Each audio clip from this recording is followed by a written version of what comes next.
I found me. And he was an extra with no lines in the movie. Eventually, with the help of a Hollywood archivist, she went to the library of the Academy of Motion Picture Arts and Sciences. There was one picture that included an identification of this guy, and he was a fellow named Marty Martin, who died in 1964. Ryan said how he had danced on stage in New York. Marty Martin danced on Broadway. Ryan said he then went to Hollywood and worked in the movies, which Marty Martin did. He said that he then worked for an agency, and Marty Martin started a successful talent agency. Ryan said how he had seen the world from big boats and talked about visiting Paris. Marty Martin and his wife went to Europe on the Queen Mary, and we have pictures of them in Paris. Ryan said in his street address had the word rock or mount in it, and Marty Martin lived on North Roxbury. Ryan also said one time he didn't understand why God would let you get to be 61 and then make you come back again as a baby. Marty Martin's death certificate said that he was 59. But then I talked with his daughter and with his stepson, who both said no, he was actually 61. So I looked into it and I found 3 census records, 2 marriage listings, and a passenger list that all gave ages for Marty Martin that meant, in fact, he was 61 when he died and not 59. And altogether, we verified that over 50 of Ryan's statements matched with Marty Martin's life. Of course, everybody wishes to hold forever to the memories and to the people and the situations that he particularly loves. But surely, if we think this through, is that what we actually want? Because it is forgetting about things that renews their wonder. Just think. When you opened your eyes on the world for the first time as a child, how brilliant colors were. What a jewel the sun was. What marvels the stars. How incredibly alive the trees were. That's all because they were new to your eyes. By the time she found me, I was already getting stiff because I died in the morning and people really didn't come into my room until about 10 a.m. Oh, my gosh. And so at about that time, they started measuring my vital signs. And there were no vital signs for an hour and a half, at which time they gave up.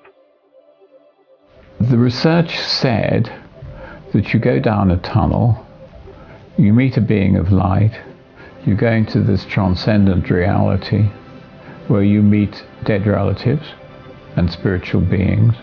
You may have a life review, and you'll come to a border, which if you cross, you know you're going to die. So it's a perfectly valid question to ask. Is this near-death experience a model of what will happen when you die? As I went to the light, and some people, report on tunnels and things like that.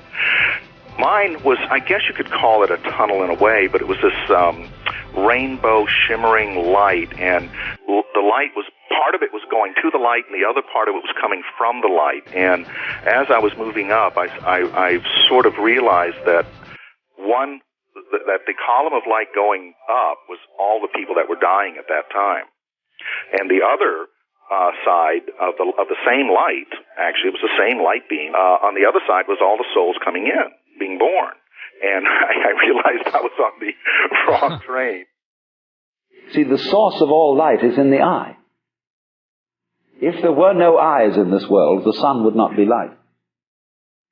You evoke light out of the universe. In the same way, you, by virtue of having a soft skin, evoke hardness out of wood. Wood is only hard in relation to a soft skin. It's your eardrum that evokes noise out of the air. You, by being this organism, call into being the whole universe of light and color and hardness and heaviness and everything. You see? It's this little funny microbe, tiny thing, crawling on this little planet that's way out somewhere, who has the ingenuity, by nature of this magnificent organic structure, to evoke the whole universe out of what would otherwise be mere quanta.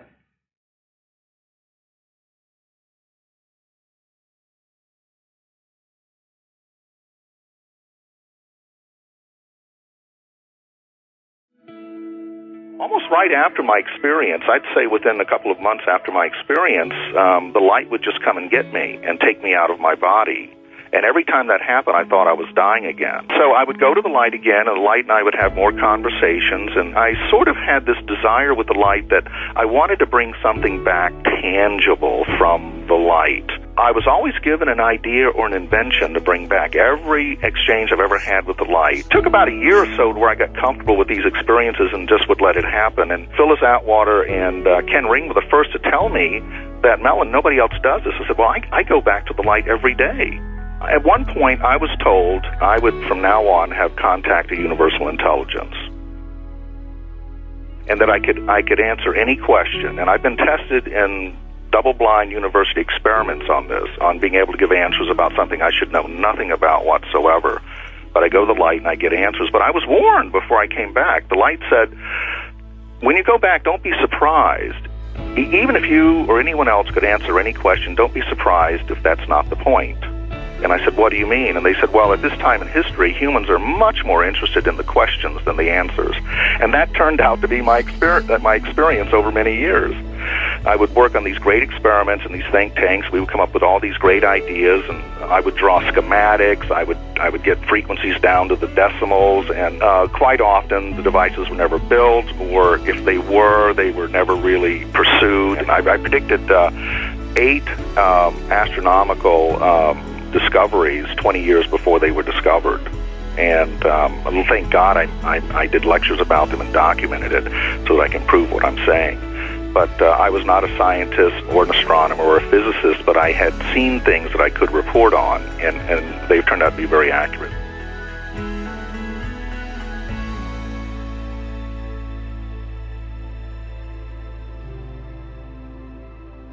A recent survey of more than 100 near-death experiences in which people reported seeing things from an out-of-body perspective found that more than 90% were completely accurate in what they said.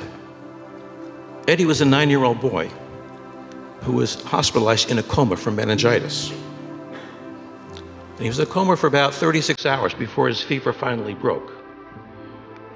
His family were gathered around him by the bedside all night long. And finally, about 3 a.m., he opened his eyes and excitedly told his parents that he had just been to heaven.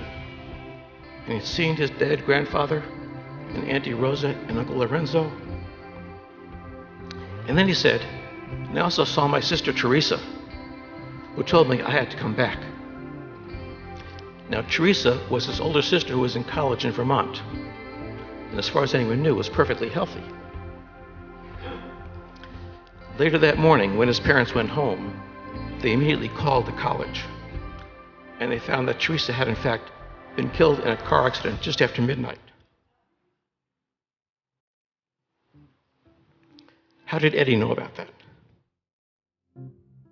Why do I feel that the world is centered in this place, as distinct from some other place? You jolly well know the world is centered where you are. And this gives one a very strange feeling of the idea that other people jolly well exist in the same sense you do. Everybody's name is I. That's what you call yourself. So there will always be I's in the world. Every I is in a way the same I. We all might be anyone else. And there is no escape. It goes on and on and on and on. So long as there is consciousness anywhere, there is I. You then, in a way, look out through all eyes. And that, perhaps, is the secret of the great virtue of compassion. What I learned, and what I believe to this day, is that the physical body that we live in actually gives us the most beautiful vehicle ever imagined to experience time and space. There may be people here that think they're in pain, that think their life is not anything like they want. But I tell you, I have met people that would give you anything for the worst day of your life, because even the worst day of your life is so filled with potential.